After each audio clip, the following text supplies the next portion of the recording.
Salam jumpa Bapak Ibu trader sekalian. Hari ini kita ada di tanggal 6 Juli 2020. Apa kabar hari ini? Kayaknya baik-baik aja ya. IHSG meskipun tipis-tipis aja naiknya, tetapi tetap berwarna hijau. Ini sebenarnya menyenangkan ya, karena kita lihat kita punya chart. Saya coba zoom dulu ya, biar kelihatan. Nah, ini kita lihat besar dulu gambarnya. Teman-teman bisa lihat di kita punya candle hari ini, high-nya itu ada di angka 5.009. Jadi kalau ada yang punya pandangan kita punya resisten psikologis itu di angka 5.000, hari ini mulai kena, mulai tersentuh, dan kayaknya sih masih berpeluang cukup bagus untuk melanjutkan penguatan. Analisa saya tetap mengatakan IHSG masih bergerak sideways di antara kotak merah di sekitar Fibonacci 61,8 dan Fibonacci 38,2 di sekitar 4.605. Analisa ini memang udah kita lakukan cukup lama ya. Teman-teman yang udah terlalu lama menyimak stock technician ini pasti udah bosen. Analisanya kok belum berubah, masih aja sideways seperti itu. Kalau analisanya harus kita rubah, maka kita akan lakukan perubahan. Kita akan lakukan sedikit modifikasi, penyesuaian supaya kita punya posisi trading itu bisa menjadi lebih bagus. Selama belum ada sinyal yang menunjukkan perubahan analisa, perlunya kita melakukan modifikasi. Jadi ya kita tetap aja seperti ini. Teman-teman tentu kalau boleh putar deh, kita punya video-video analisa harian, terutama ya sejak beberapa bulan yang lalu kita punya Fibonacci itu udah seperti ini. Tidak ada perubahan yang terlalu berarti untuk kita punya Fibonacci. Sejak mungkin 1 atau 2 bulan yang lalu ya, kita punya Fibonacci udah terpasang seperti ini, dan kita punya analisa ya cuman segitu-segitu aja.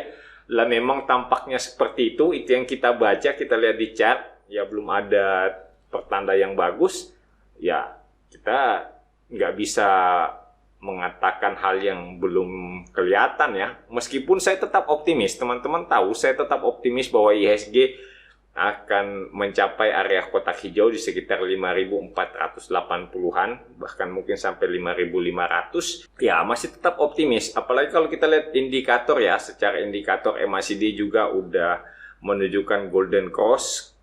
Oh, belum ya. Kita punya MACD masih ada di angka 48, sekian, dan kita punya sinyal itu masih ada di angka minus 51. Bukan minus, masih ada di angka 51. Artinya dua-duanya udah ada di atas 0.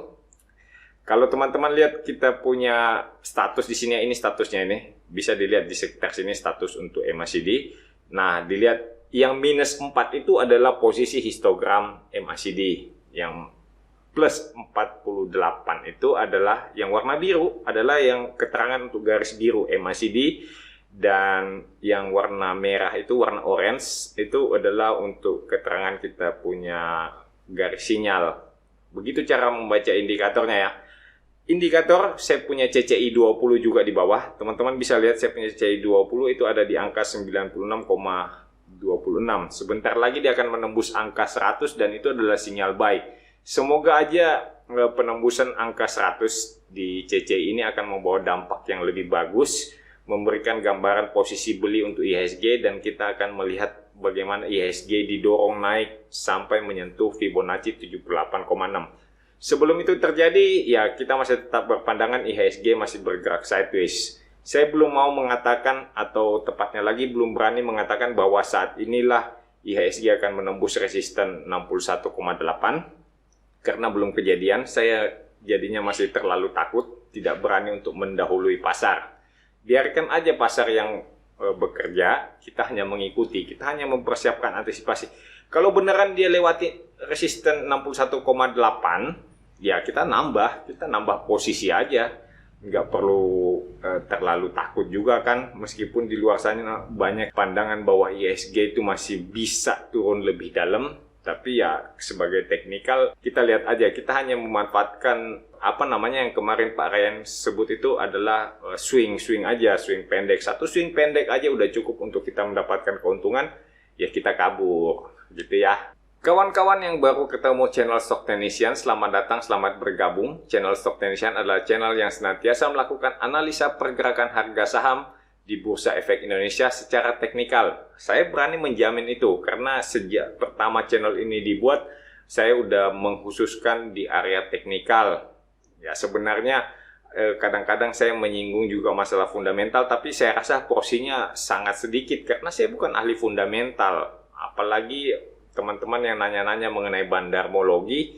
Nah, kebetulan saya bukan seorang yang menggunakan data-data bandarmologi ya. Jadi saya kurang paham kalau teman-teman tanya asing buy atau asing net sell itu. Nah, saya kurang paham seperti itu. Saya kurang menguasai. Meskipun saya sudah punya tools, saya sudah nulis sendiri tools untuk melihat foreign flow dan saat ini sedang pengembangan untuk versi 2.0. Ya, saya sementara mengembangkan lagi sesuai usulan yang teman-teman berikan, komentar-komentar dari teman-teman yang sudah mencoba aplikasinya.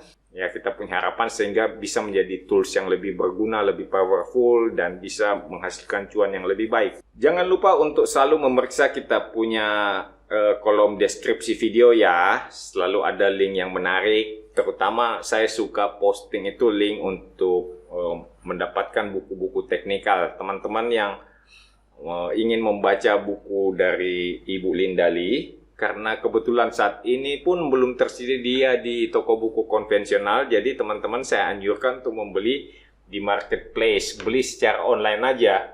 Mumpung ada yang berbaik hati menyediakan sarana untuk membeli secara online ya. Kayaknya sih saya udah lihat kan masih ada tersedia, semoga aja teman-teman masih sempat mendapatkannya. Ya buru-buruan aja, kan belum ada di toko buku konvensional. Nanti kalau udah ada ya bisa aja beli di toko buku konvensional. Kayaknya harganya juga sama-sama aja lah. Udah sama plus ongkir itu udah sama lah dengan harga di toko buku. Pertama mari kita lihat saham aksi. Nah ini saham kayaknya udah lama banget nggak pernah kita bahas ya. Bahkan kalau dilihat historikalnya belum pernah saya gambarkan kotak-kotak, belum ada ya. Berarti memang belum pernah saya lakukan pembahasan.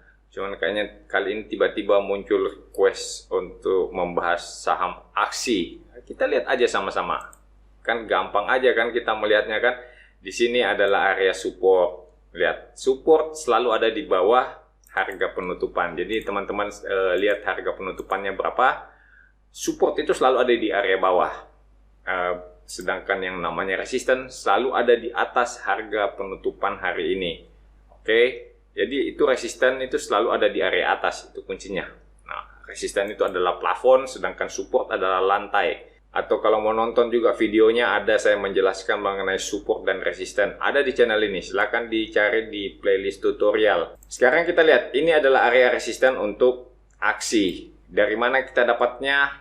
Mudah aja ya, pertama kita lihat dulu di sebelah sini, ini adalah area tempat pembalikan arah. Lalu kita lihat di sebelah kiri juga, kayaknya di area ini cukup sering terjadi jual beli, maka kita bisa perbesar, kita punya range untuk apa namanya resisten. Ini di sini ada sedikit rasa galau ya, ada galau di sini, harga bergerak naik turun ya, artinya cukup ramai pergerakan di sini. Harga sempat beberapa lama tertahan, lalu di sini pun kembali menjadi resisten.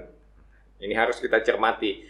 Kalaupun sekarang dia udah kena resisten terus turun, nah teman-teman kita akan lihat lebih dekat lagi. Kalau dilihat, ini adalah mungkin 3 dark cross ya. Kalau kita lihat lebih bagus lagi, kayaknya ini sama-sama besar, porsinya sama besar semua. Ini adalah 3 dark cross dan ini adalah konfirmasi atas terjadinya 3 dark cross. Teman-teman bisa lihat videonya mengenai candlestick, ada juga di playlist tutorial, silahkan diperiksa lagi bagaimana itu 3 dark cross, dan ini kayaknya memenuhi persyaratan untuk 3 dark cross dan terkonfirmasi. Artinya kita akan melihat aksi turun. Turunnya itu kita tahu turun, cuman sampai di mana itu kan masalahnya.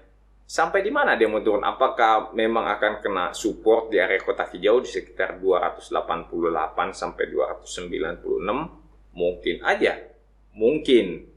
Tidak harus kena support di sini. Mungkin aja kan supportnya ada di atas, cuman saya aja agak ngaco gitu misalnya. Wah ngaco ini supportnya kok jauh banget. Nah kita nggak tahu. Sampai saat ini kita belum tahu di mana support yang sebenarnya. Kita hanya bisa melakukan analisa.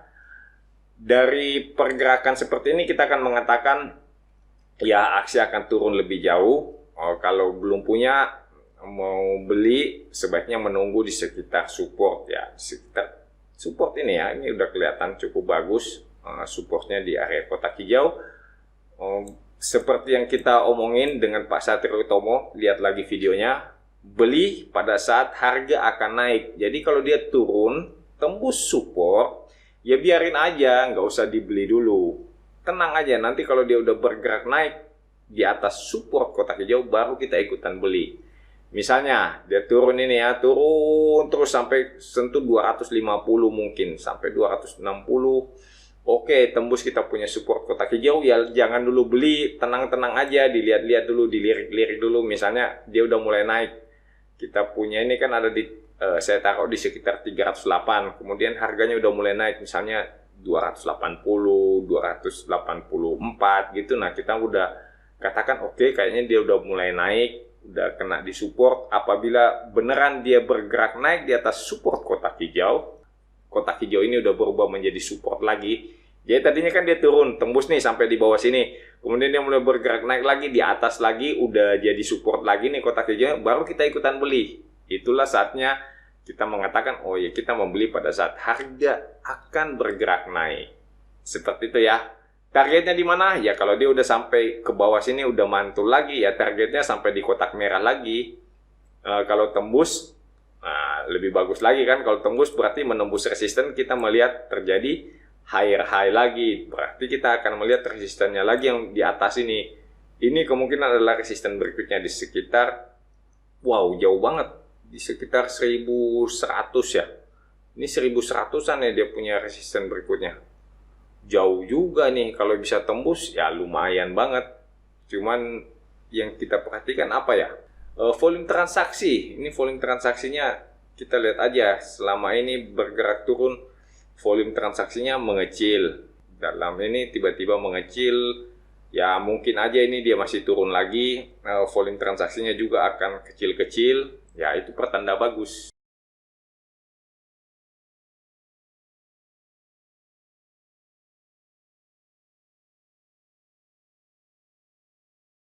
Selanjutnya kita lihat saham MNCN.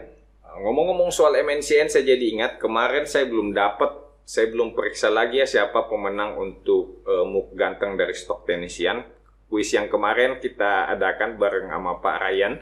Jadi saya belum periksa, nanti yang paling cepat dan paling dekat itu yang kita pilih sebagai pemenang. Udah tenang, saya udah screenshot semua jawabannya, jadi bisa diperiksa, gampang kok. Nanti saya akan hubungi melalui email untuk teman-teman yang menjadi pemenang. Saya akan umumkan di channel ini. Tunggu-tunggu aja, periksa aja kita punya kolom apa ya namanya ya. Kita punya tab community. Saya suka bikin pengumuman di situ untuk pemenang kuis. Oke, untuk MNCN kita lihat ini adalah menjadi support ya. Kelihatannya ini support karena di sini dia berbalik naik. Jadi kita punya support kotak hijau ini kayaknya udah boleh kita pindah. Kita akan memindah sedikit, supportnya udah ada di atas sini. Udah terbukti ini adalah support ya. Ini udah terbukti sebagai support. Kalau teman-teman bahkan mau pindah lebih di atas lagi, ini ada pantulan, ada perubahan arah dari turun dia bergerak naik. Kalau mau beli MNCN boleh dilakukan saat ini, di candle ini boleh, di candle berikutnya boleh, karena kita melihat ada kemungkinan MNCN akan bergerak naik. Pak, itu candle terakhir warna merah loh. Ya enggak apa-apa. Candle terakhir warna merah kan enggak terlalu mengkhawatirkan. Pada waktu dia candle hijau ini kelihatannya volumenya tinggi, kemudian pas candle merah ini volume transaksinya kecil. Ini kita cermati. Kemungkinan besar ini adalah satu pertanda bahwa MNCN masih akan bergerak naik. So, teman-teman yang sudah memiliki MNCN, kalau masih mau jaga risiko, ya mungkin teman-teman akan kena satu kali lagi untuk cut loss, karena MNCN mungkin aja bisa turun kan, kita cut loss. Tapi saya mau mengatakan bahwa kalau MNCN berhasil naik di atas area kotak hijau, teman-teman sebaiknya melakukan pembelian, karena kita akan melihat MNCN bergerak naik. Sejauh ini toh masih cukup oke pergerakannya. low di sini belum lebih rendah dari low yang ada di sekitar sini. Jadi saya masih mengatakan ya ada higher high dan ada higher low. Meskipun dalam tren yang lebih pendek kita mengatakan kelihatannya downtrend.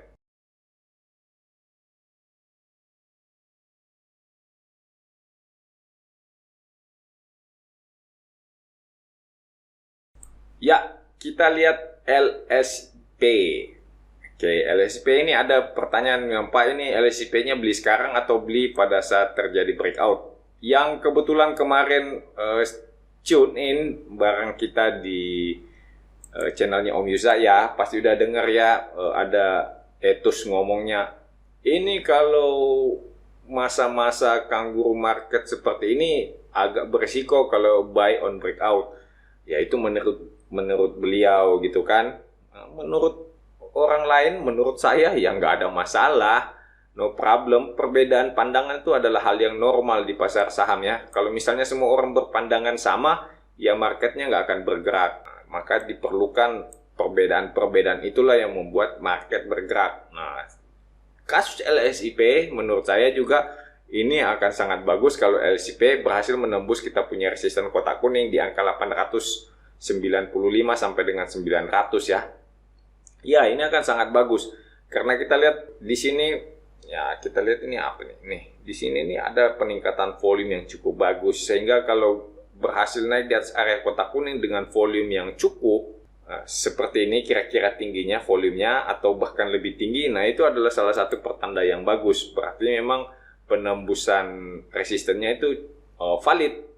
Apakah kita bisa langsung menyatakan bahwa target berikutnya ada di kotak merah di angka 1060? Benar, bisa kita katakan targetnya di 1060, masih cukup yakin kita dengan 1060, tapi yang perlu kita waspadai itu ada di sini. Ini kelihatan ada gap. Semoga teman-teman bisa melihat.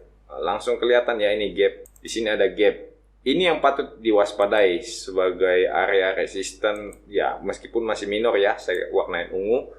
Nah, belum pernah di testing, tapi kita waspada aja, jangan-jangan ini beneran ada resisten, ada penjual yang menunggu di area kotak ungu, sehingga kalau mendekati area kotak ungu, saya rasa kita perlu waspada. Mungkin kalau bisa lepas untuk ambil cuan sedikit, ya ambil cuan dulu. Nanti kalau berhasil breakout area kotak ungu lagi, ya boleh beli lagi, atau bahkan nunggu sampai dia turun ke area kotak kuning untuk support testing, kita boleh ikutan beli. Jadi ada banyak sekali cara untuk trading, tergantung profil resiko masing-masing.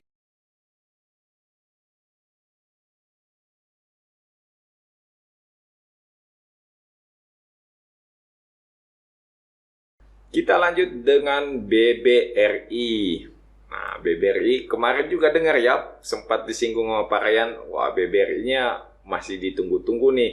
Bank yang lainnya udah bergerak semua, BUMN-nya udah bergerak bagus semuanya, kenapa BBRI-nya masih melempem gitu ya? Ya, tahu juga lah ini BBRI kenapa dia melempem gini. Tapi nggak apa-apa lah, kalau dia sedang sideways gini, kita perlakukan dia sebagaimana saham sideways.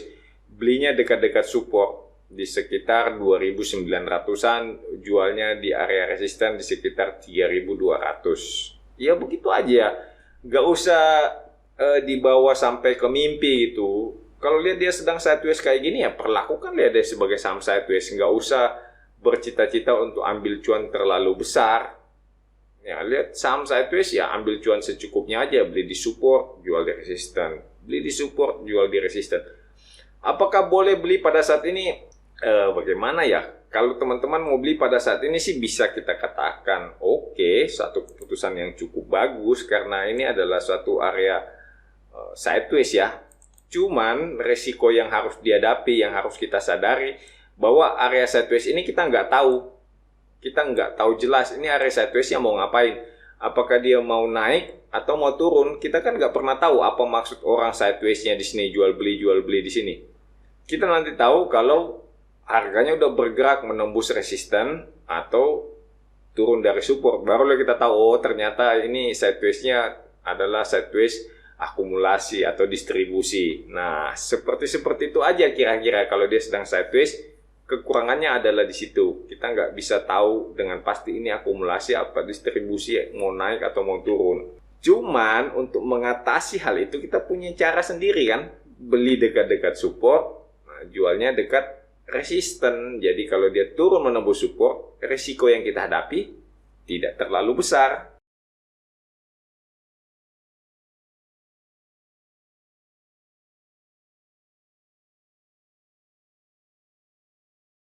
Kita lanjut dengan Cepin.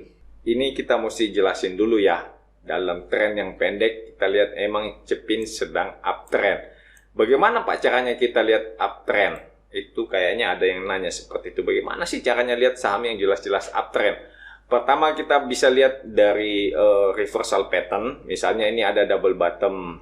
Ini benar nggak double bottom? Coba dilihat. Di sini volumenya tinggi, sedangkan di sebelah kiri left bottomnya kayaknya volumenya rendah. Jadi ini nggak bisa kita katakan sebagai double bottom. Nggak bisa kita katakan sebagai double bottom, sehingga kita nggak bisa targeting pakai double bottom. Yang bisa kita lihat adalah tren naik. Apa tren naiknya? Ada higher high dan ada higher low. Misalnya di sini, ini satu kali high, dia turun lagi, support testing, oke. Dan di sini tidak bikin low yang lebih rendah dari low sebelumnya. Berarti kita mengatakan terjadi higher low. Jadi low yang lebih tinggi. Begitu juga pada saat dia naik dan kena resisten, terus dia turun balik, ya kan? Dia berbalik turun. Kita melihat, wah ini high di sini lebih tinggi dari high sebelumnya. Artinya ada higher high. Ada satu kali higher high dan satu kali higher low. Itu kemungkinan udah uptrend. Baru kemungkinan. Nanti kita lihat beberapa higher high dan beberapa higher low, barulah kita bisa mengatakan dengan cukup yakin bahwa sahamnya sudah uptrend. Pak, kalau udah beberapa kali higher high dan beberapa kali higher low baru kita masuk, ya telat dong Pak. Artinya kita udah ketinggalan cukup jauh. Ya nggak apa-apa. Itulah harga dari sebuah rasa aman. Keamanan itu sangat mahal. Teman-teman harus sadar itu. Rasa nyaman itu sangat-sangat mahal. Diperlukan lebih banyak sumber daya untuk mendapatkan rasa aman, rasa nyaman. Ya kan? Nah, itu yang harus kita bayar. Kalau kita pengen aman, kita pengen nyaman, ya kita nunggu beberapa kali higher high dan beberapa kali higher low.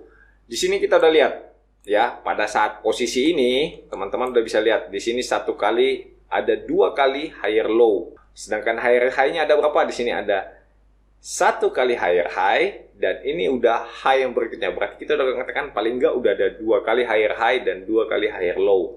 Boleh beli sekarang ini? Boleh, tentu saja boleh. Do it yourself. Duitmu sendiri kan? Nah, tetap aja boleh. Duitmu sendiri, masa saya berani ngelarang? Nah, ini adalah resisten berikutnya. Di sini yang kita lihat.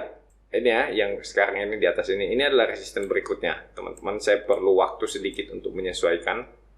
Biar lebih cantik, lebih ganteng. Nah, ini warna ini saya akan ganti dengan warna merah sebagai pertanda bahwa ini adalah resisten. Atau warna kuning aja ya. Nah, warna kuning biar bagus. Dan yang warna merah ini sekarang udah berubah jadi support ya. Teman-teman udah lihat kan dia mantul kan? Nah, karena dia support, saya akan ubah dia menjadi warna hijau supaya lebih maco. Dan resistennya udah bisa kita pindah. Resistennya berikutnya itu kalau berhasil menembus area kotak kuning, kita udah lihat target berikutnya. Kemana dia akan bergerak? Nah, di atas ini menjadi target pergerakan berikutnya. Nih, teman-teman bisa lihat dengan gampangnya kan? Di sini pada saat dia mencapai kita punya resisten berikutnya yang saya warnai dengan area kotak merah, teman-teman akan mengatakan sudah ada 3 kali, minimal 3 kali higher high dan 3 kali higher low. Dan itu udah konfirmasi yang sangat bagus bahwa sahamnya sedang uptrend, walaupun dalam tren yang lebih pendek. Karena dalam yang tren yang lebih panjang kayaknya ini di sini kan kita masih lihat wah ada downtrend. Dalam tren yang lebih panjang lagi ya kan, yang ikut garis kuning ini udah kelihatan dia udah mulai naik. Yang kuning ini kan adalah trend line kan. Begitu dia udah naik di atas uptrend line, artinya dia udah kembali ke tren yang warna kuning ini. Kita udah mengatakan ya dia udah kembali ke atas tren warna kuning, dan kita udah bisa lebih yakin, lebih percaya diri bahwa Cepin masih akan bergerak naik. Volumenya juga oke kok, naiknya juga cukup meyakinkan. Gak ada yang terlihat mengkhawatirkan dari pergerakan Cepin. Sekarang tinggal teman-teman memilih bagaimana cara entry-nya. Apakah mau membeli pada saat Cepin bergerak naik tepat saat dia bergerak naik di atas area kotak kuning, atau membiarkan dulu dia bergerak naik, terus turun, melakukan support testing, baru melakukan pembelian. Nah, itu adalah pilihan, tergantung strategi, tergantung nyali, tergantung profil resiko. Itu menjadi keputusan dari masing-masing trader bagaimana entry-nya.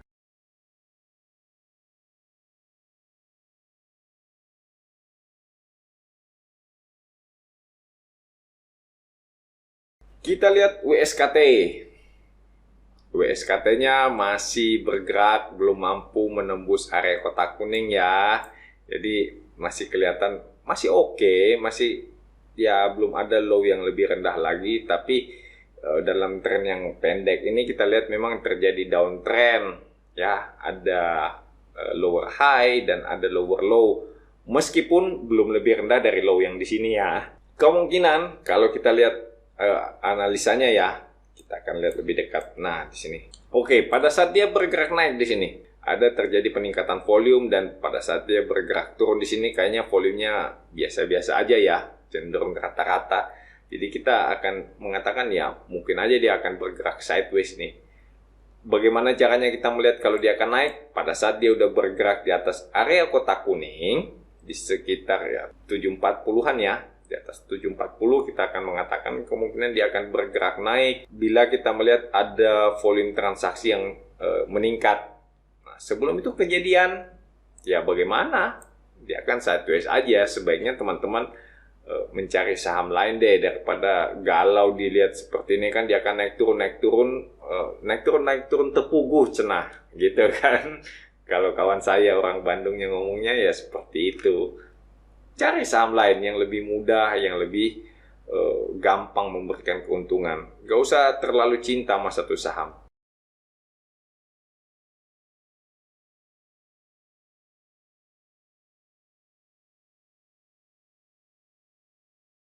Next kita punya ACI. ACI juga masih belum bisa melewati area sideways ya. Ini sideways lah. Tenang aja, ini sidewaysnya cenderung naik karena dalam pergerakan naik kita lihat volume transaksi terjadi peningkatan. Pada waktu dia sideways di sini volume transaksinya mengecil. Tungguin aja. Ini kemungkinan besar akan bergerak naik. Tentu saja cara membelinya teman-teman mesti tahu ya. Bagaimana cara membelinya? Pada saat dia menembus area resisten di sekitar angka 5.000, ya beli. Kalau dia turun di bawah support, ya jualan. Demikian untuk analisa kita pada hari ini. Semoga apa yang kita sudah analisa bisa membantu teman-teman supaya bisa lebih siap. Tentu saja bisa menyiapkan trading plan supaya nggak mengalami kebingungan di pasar saham ya. Karena kalau udah running trade gitu, aduh, lari kabur-kabur semuanya, harganya bergerak, udah bingung mau beli yang mana atau mau yang jual gimana gitu kan. Nah, jadi dengan melihat analisa kita, semoga bisa membantu teman-teman semuanya ya. Lihat-lihat ulang di mana belinya, di mana jualnya, berapa reward to risk ratio-nya, dan yang lebih penting, di mana mestinya kita kabur kalau memang sudah tidak tahan lagi menghadapi analisa yang salah. Tetap tinggal di rumah, tetap sehat, karena walaupun Anda sehat, Anda bisa menjadi carrier untuk orang lain. Salam cuan untuk kita semua.